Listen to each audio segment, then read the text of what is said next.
Welcome to Season 3, Episode 6 of the Great American Stampin Show. I'm Brandy Barnard from brandystamps.com, and I am one of 4 contestants in this awesome competition. We are working through the layouts in the Stampin Up catalog from page 22, and this week it's time for us to all take on layout number 6.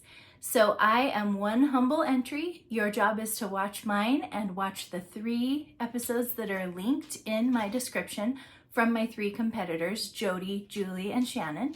And you just pick which one you love the most, give it the thumbs up or the like on YouTube, and we will determine a winner on Sunday. Make sure you're following one of our Facebook pages. The link to mine is right here in this description so that you can see who is the winner from this week. And tune in each Thursday night to see a new episode of our show. Here is the Stampin' Up! Catalog where you will find the layouts that we're featuring. If you don't have a copy, let me know so I can get one to you. And these layouts are all featured on page 22 right here. And since we're on episode 6, we are doing the 6th layout over, so it's this one right here. I've got a little printout here so you can get a closer look of how this layout looks.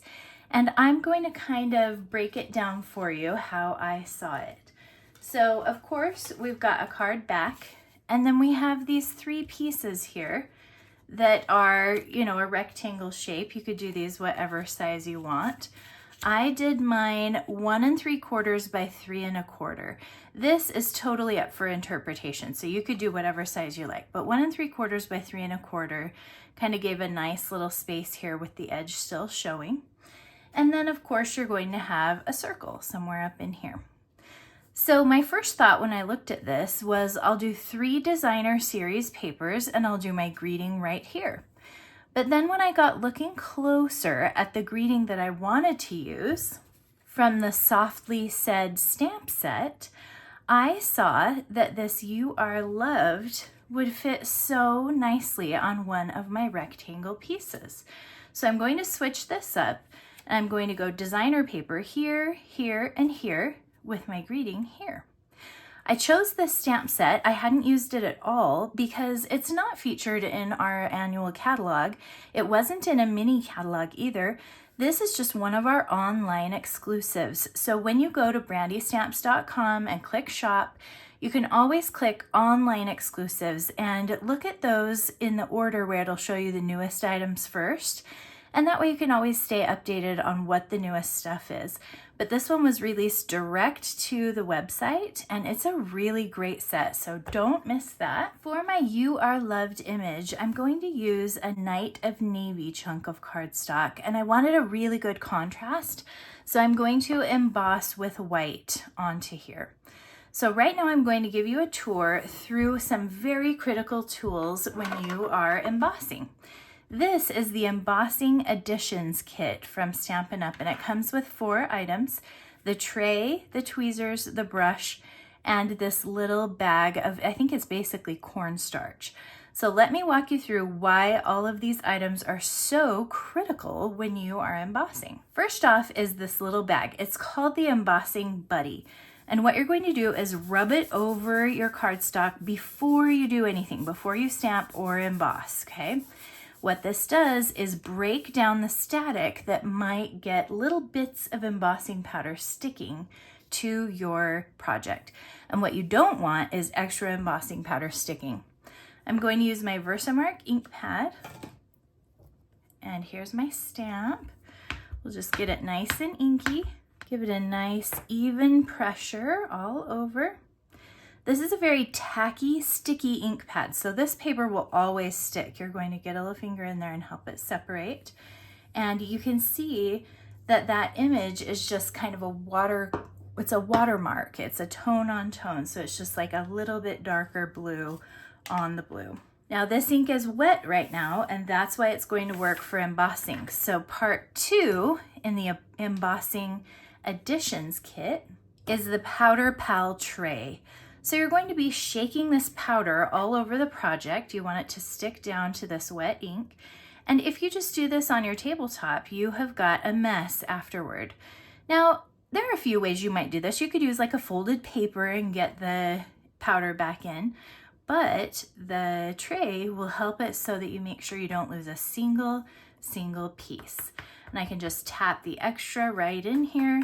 I've got a nice big enough space so I know that nothing is getting lost and I'm not making a mess. If you do have even a few little bits of embossing powder stuck, you're going to want to get those off. So I'm just using my take your pick tool with the putty end, and I'm just picking up any little dots that I see that are not on the image. Now it's time for the next tool from the Embossing Editions kit. It's these awesome tweezers. So these are special crafting tweezers. When they're relaxed, they are pinched together. And so when I squeeze it, that's when they open up so I can pick up whatever it is I'm working with. So that's the opposite of the tweezers that I use to like pluck my eyebrows, where I squeeze them to grip. I squeeze these to let go, which is nice because right now what I want to grip is this little paper. I want to hold it while I emboss it. I'm about to use some pretty extreme heat from my Stampin' Up heat tool, and I don't want to burn my fingers by holding it with my hand. So I can hold it with these tweezers and do the best practice, which is to shine the heat onto one area at a time, hold still, and wait for it to melt, and then gradually move around as everything melts. If you swirl the whole time, you're more likely to get areas that are melty and not melty and overdone. So.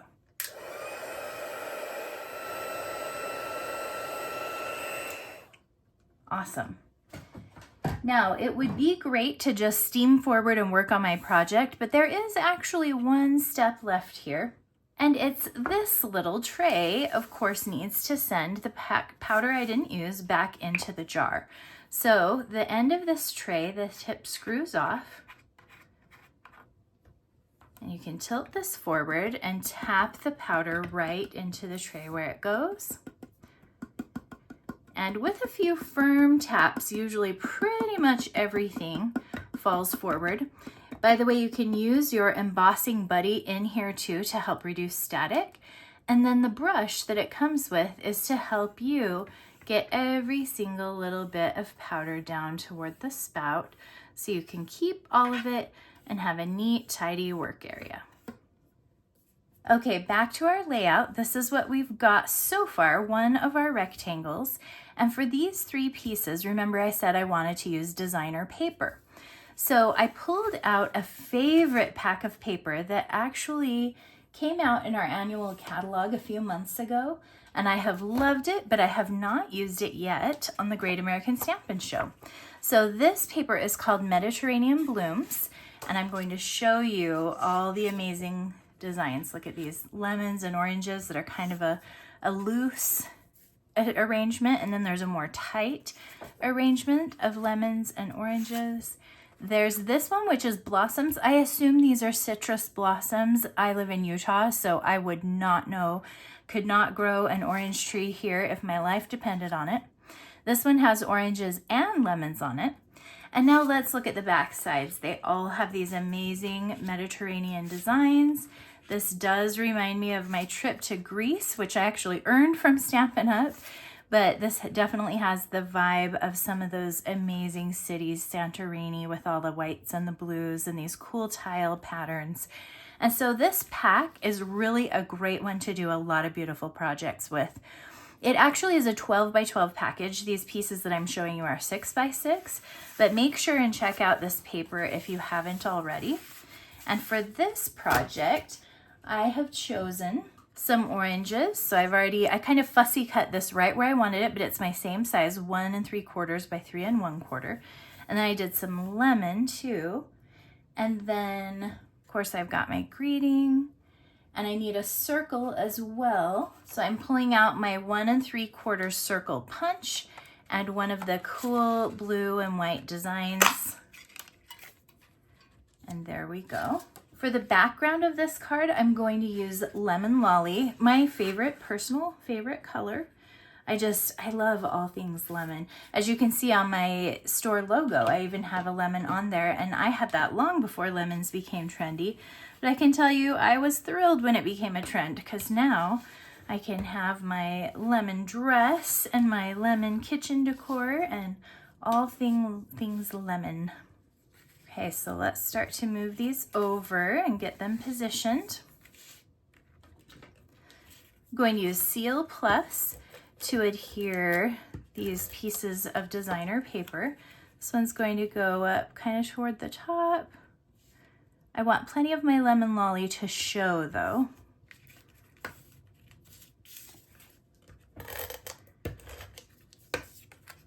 Now I want this one kind of in between and close to the edge. I'll use some Stampin' Dimensionals for that, just so that my greeting can stand out a little bit.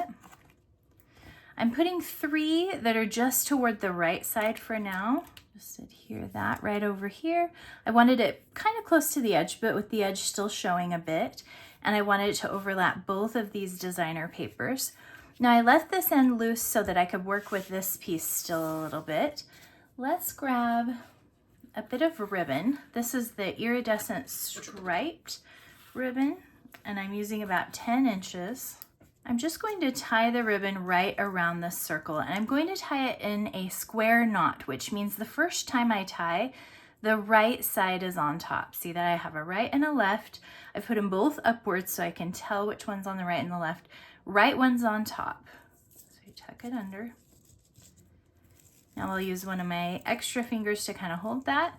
Bring these up again. Left one goes on top this time. And again, send it under the bridge. Just let those 2 knots come together. And that is a square knot. It just means you go right over left the first time and left over right the second time. Or you can reverse that. What matters is you do it opposite the second time. Now I want this circle to get glued kind of right up in here, and to help it stick down, I'll use a couple of our mini glue dots. I don't want it to pop up, I just want it to hang on really well. So this is kind of a small piece to tie a ribbon around. So if you feel like it might be trying to slip off the side, just get a mini glue dot. I got it with my little piercer here on my Take Your Pick tool. And let's send it right underneath the ribbon, and that'll help hold it in place. Get that stuck down. You can also sneak another mini glue dot right behind the knot here. Tuck that under there. No one will ever know, but it'll just help hold it in place. Trim these ends. Of course, we need a finishing touch. I've got these gorgeous sequins. They are just called adhesive backed shiny sequins, but these are more like a rainbow of happiness. They are so beautiful, and they have the great orange and yellow here that match this card so well. So I'm going to drop a few sequins on here. I'm just alternating between the orangey ones and the yellow ones. They both look amazing. Just have fun with that. The placement can really be anywhere. I have a little mental rule that I always use an odd number. So here I've got 7 that I have added to my card. And that's it. This is my finished card, and I adore it. It's in my favorite color with my favorite pattern for some of my favorite people. So obviously I like it. The question is if you like it. Here is the layout that we were copying. So we've got our 3 chunks and our circle. I think we did a great job working with that layout. And honestly, I was kind of surprised how much creativity this offered. So give it a try, break out this layout and tag me in the comments. I gotta see what you guys make with this. I absolutely love how this card turned out. I hope you guys love it too. If you're loving mine the most, just give it the thumbs up. Make sure you've watched my 3 competitors. Their links are in my description. Subscribe to this channel so you won't miss any of the crafty fun, and I will see you back again here soon. Thanks so much.